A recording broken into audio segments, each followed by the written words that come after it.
കൊച്ചി ബ്രോഡ്വേയിൽ നിന്ന് ആര്യ വിനോദ് ചേരുന്നു. ആര്യ, കൊച്ചിയിൽ എങ്ങനെയാണ്, മഴയൊക്കെ ഉണ്ടോ അതോ തെളിഞ്ഞു നിൽക്കുകയാണോ? നല്ല തെളിഞ്ഞ കാലാവസ്ഥയാണ് ജിംസ്. ഇവിടെയും ചുട്ടുപൊള്ളുന്ന വെയിലാണ്. ഉത്രാടപ്പാച്ചിലിൻ്റെ ചൂടിനൊപ്പം തന്നെ ആകാശവും നമുക്ക് അതേ തെളിമയോടുകൂടി തന്നെ നിൽക്കുന്നു എന്നുള്ളതാണ് പറയാൻ വേണ്ടിയിട്ട്. അതുപോലെ തന്നെ ഞാനിപ്പോൾ ഉള്ളത് പച്ചക്കറി മാർക്കറ്റിലാണ്. ഇവിടെ അങ്ങനെ ആളുകളുടെ തിരക്ക് ഇങ്ങനെ കൂടിക്കൊണ്ടിരിക്കുന്ന ഒരു സാഹചര്യമാണ്. രാവിലെ ഞാനിവിടെ വരുമ്പോൾ ഇത്രയും തിരക്കൊന്നും ഇല്ലായിരുന്നു, ആളുകളൊക്കെ ഒഴിഞ്ഞു കിടക്കുന്ന ഒരു സാഹചര്യം. ഇപ്പോൾ ഉത്രാടപ്പാച്ചിലിൻ്റെ തിരക്കുകൾ ഇപ്പോൾ ആരംഭിച്ചു ഇരിക്കുകയാണ് ഇവിടെ. അതുപോലെ തന്നെ വിലയൊക്കെ കുറഞ്ഞ ഒരു സാഹചര്യവും നിലനിൽക്കുന്നു. എന്നാൽ വിഭിന്ന അഭിപ്രായങ്ങളും ഇവിടെ പറയുന്നുണ്ട്.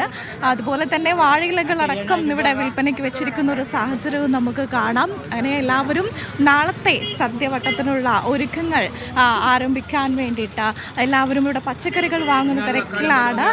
ചേട്ടാ, എങ്ങനെയുണ്ട് വിലയൊക്കെ ഇത്തവണ എങ്ങനെയാണ്? വിലയൊക്കെ കൂടുതലാണോ?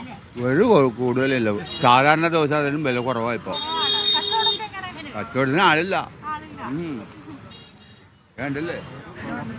അപ്പോൾ ഇവിടെ കച്ചവടങ്ങളൊക്കെ ഇങ്ങനെ നടന്നുകൊണ്ടിരിക്കുകയാണ്. എല്ലാവരും ഉത്രാടപ്പാച്ചിൽ എന്ന് പറഞ്ഞാൽ നമുക്കറിയാം ഉച്ചയ്ക്ക് ശേഷമാണ് ആളുകൾ ഒഴുകിയെത്തുന്ന ഒരു സാഹചര്യം നിലനിൽക്കുക. എന്നിരുന്നാലും ഇപ്പോൾ ഒരു 10 മണിക്ക് ശേഷം ഇവിടെ കാണാൻ വേണ്ടി സാധിക്കും. അത്രയും ആളുകളാണ് ഇങ്ങോട്ടേക്ക് എത്തിക്കൊണ്ടിരിക്കുന്നത്. സാധനങ്ങൾക്കൊക്കെ വില കുറവാണ് എന്നുള്ള അഭിപ്രായം കച്ചവടക്കാരുടെ ഭാഗത്തു നിന്നും കേൾക്കുന്നു.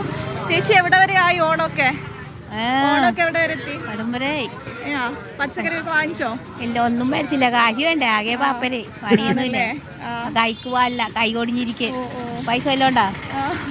അപ്പോൾ അങ്ങനെ പച്ചക്കറികളൊക്കെ വാങ്ങിക്കാൻ ആളുകൾ എത്തുന്ന ഒരു സാഹചര്യം നമുക്ക് കാണാം. എല്ലാവരും ഇങ്ങനെ നാളത്തെ സദ്യവട്ടത്തിനുള്ള ഒരുക്കങ്ങളാണ്. ചേട്ടാ, എങ്ങനെയുണ്ട് കച്ചവടം?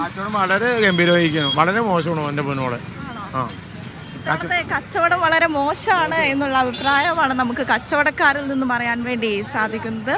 അങ്ങനെ പച്ചക്കറികളുടെ വില കുറവാണ് എന്നുള്ള രീതിയിൽ മുന്നോട്ട് പോകുന്നു. എല്ലാവരും നാളത്തെ സദ്യവട്ടത്തിനുള്ള ഒരുക്കത്തിൽ തന്നെയാണ്. ഇപ്പോൾ നമ്മുടെ എറണാകുളം ബ്രോഡ്വേ ഇങ്ങനെ തിങ്ങി നിറഞ്ഞിരിക്കുന്ന ഒരു സാഹചര്യം നിലനിൽക്കുന്നു. അങ്ങനെ ഇപ്പോൾ കച്ചവടക്കാരൊക്കെ വന്നുകൊണ്ടിരിക്കുന്നു. അതുപോലെ തന്നെ നമുക്കറിയാം ആര്യ വിനോദാണ് ബ്രോഡ്വേയിൽ നിന്ന് ഈ വിവരങ്ങൾ നൽകിയത്.